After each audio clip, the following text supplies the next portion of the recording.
എന്റെ ഈശോ, നിന്നെ എത്ര ഡീസന്റ് ആയിട്ടാണ് സാത്താൻ പരീക്ഷിച്ചത്. ഇതൊരു ജാതി മറ്റേ പരിപാടിയായി പോയി. ഇരിക്കൂർ പോലൊരു മണ്ഡലത്തിലെ കെ സിയോട് എന്തിനാ ഇത്ര ഒരു വൈരാഗ്യം കാണിക്കും? ഇവിടെ കെ സി പോകേണ്ടതിന്റെ ആവശ്യമില്ല. ഇവിടെ വീടി മതി. ഓൺലി ഫോർ വീടി സജഷൻ. നീ കണ്ടത് എന്താണെന്ന് പറ. സ്റ്റീഫൻ നമ്മൾ ഉദ്ദേശിച്ച ആളല്ല സാർ. ഇവിടെ ഇത്തരത്തിലുള്ള പരസ്യമായിട്ടുള്ള പ്രതിഷേധം പാടില്ല എന്നുൾപ്പെടെയുള്ള നിയന്ത്രണങ്ങൾ KPCCയുടെ ഭാഗത്ത് നിന്ന് വന്നിട്ടുണ്ട്. ഞങ്ങളുടെ ശ്രദ്ധയിൽ അത് പെട്ടിട്ടില്ല. അങ്ങനെ ഒരു നിർദ്ദേശം ഞങ്ങളുടെ ശ്രദ്ധയിൽപ്പെട്ടിട്ടില്ല. ഒരു പ്രശ്നമില്ല. അങ്ങനെ പെട്ട് കഴിഞ്ഞാൽ നമുക്ക് പ്രശ്നമില്ല. സജി, വീട്ടിൽ തന്നെ ഇരുന്നാ മതി. നീ പുറത്തോട്ടൊന്നും ഇറങ്ങാൻ നിൽക്കണ്ടാട്ടാ. മലപ്പുറത്ത് VD സതീശന് വേണ്ടി നൂറുകണക്കിന് ആളുകളാണ് മുദ്രാവാക്യം വിളിച്ച് തെരുവിലെത്തിയത്. ഇതെന്തും മറിമായും എനിക്ക് ഭ്രാന്തായി പോയതാണ്, അത് നാട്ടുകാർക്ക് മൊത്തം ഭ്രാന്തായ. തർക്കിക്കാനല്ല അത് ഇവിടെയുള്ളത്. 102 സീറ്റ് കിട്ടി തർക്കിക്കാനല്ല. നിലപാടിന്റെ രാജകുമാരൻ VD സതീശന് ആ സ്ഥാനം ഏൽപ്പിച്ച് കൊടുക്കുന്നവരെ, അല്ലെങ്കിൽ ഇന്ദിരാഭവനിൽ തുടങ്ങും ഈ പ്രക്ഷോഭം. ഇന്ദിരാഭവനിൽ ഈ പ്രക്ഷോഭം തുടങ്ങും. അല്ലെങ്കിൽ അവിടെ ചെറിയ തുടക്കം VD സതീശൻ വരണം. വരുന്നവരെ ഇത് തുടരും. Oh my God.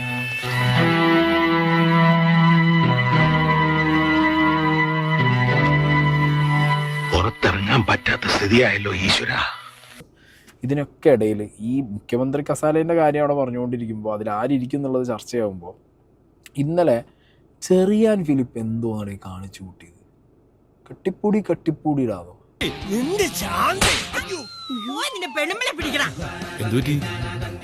എന്റെ വീടിന്റെ അടുത്തുള്ളതാ. രമേശ് ചെന്നിത്തല 2 വർഷം VD എന്നൊക്കെ പറയുന്നുണ്ട്. അങ്ങനെയുള്ള ഉപാധികൾ അംഗീകരിക്കും. ഇല്ല, VD സതീശനാണ് ഈ 0-ൽ നിന്നും ഈ ലെവലിലേക്ക് എത്തിച്ചത്.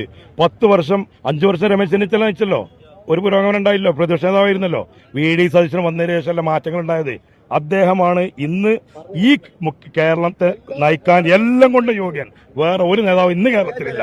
അതിന് കേന്ദ്രത്തിൽ നിന്ന് ആരിറക്കിയാലും രാഹുൽ ഗാന്ധിനെ ഇറക്കിയാലും അംഗീകരിക്കാൻ ഞങ്ങൾക്ക് സമ്മതിക്കില്ല.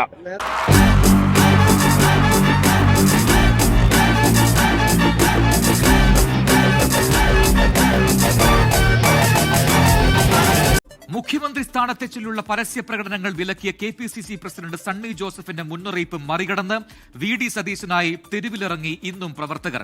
2ാം ദിവസവും സംസ്ഥാന വ്യാപകമായി പ്രവർത്തകർ കൂട്ടത്തോടെ തെരുവിലിറങ്ങി. പ്രതിഷേധം കണക്കിലെടുത്ത് തൃശൂർ DCC ഓഫീസ് അടച്ചു. പട നയിച്ചവൻ നാടിനെ നയിക്കട്ടെ എന്ന മുദ്രാവാക്യം ഉയർത്തിയാണ് പ്രകടനങ്ങളെല്ലാം നടക്കുന്നത്. ഞങ്ങൾ വേണമെങ്കിൽ ഒരു 5 പേര് ആത്മഹത്യ ചെയ്യാമോനെ. VD സതീശനായി തെരുവിലിറങ്ങിയിരിക്കുകയാണ് പ്രവർത്തകർ എന്നുള്ളതാണ് ഏറ്റവും പുതിയ അപ്ഡേഷൻ ആയിട്ടുള്ള വാർത്ത. എറണാകുളത്ത് കോൺഗ്രസ് പ്രവർത്തകർ VD അനുകൂല പ്രകടനം നടത്തി. പട നയിച്ചവൻ നാട് നയിക്കട്ടെ എന്ന മുദ്രാവാക്യം ഉയർത്തിയായിരുന്നു പ്രകടനം. ആ പ്രകടനത്തിലേക്ക്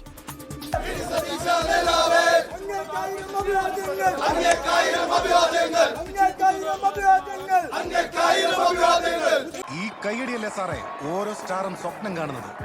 അപ്പൊ ഈ കയ്യടി മൊത്തം എനിക്കാണ്. ഒറ്റയ്ക്ക് വരുമ്പോ പവർ കുറച്ച് കൂടും സാറേ.